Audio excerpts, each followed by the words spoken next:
अगर आप भी चाहते हैं यम चौहान फिल्म की ऑडियो वीडियो सबसे पहले आपके पास पहुंचे तो चैनल को लाल बटन दबाकर सब्सक्राइब करें और साथ में बेल आइकन दबाना ना भूलें।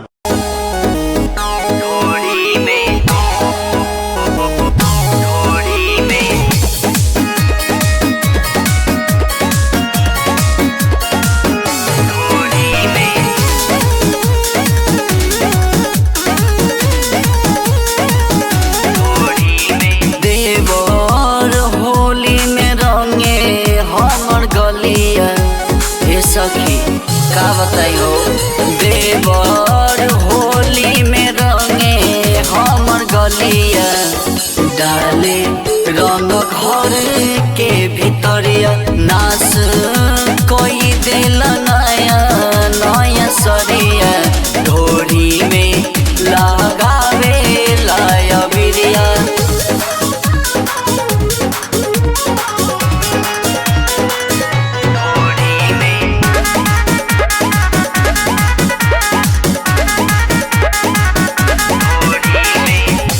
चढ़ते फगुनवा नासा ओकर बधइले जगह कु जगह रंग बाबे रंग दिहले चढ़ते फगुनवा नासा ओकर बधइले जगह कु जगह रंग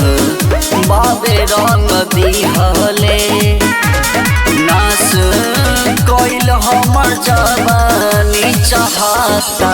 होली में कुछ औरी चाहता नास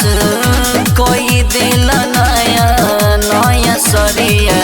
ढोरी में लगावे लाया बिरिया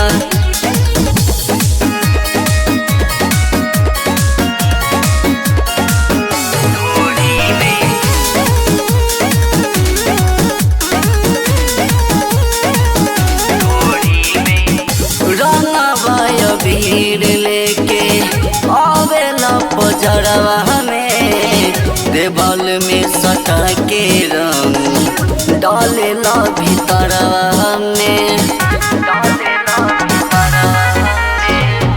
रंगवा भीड़ लेके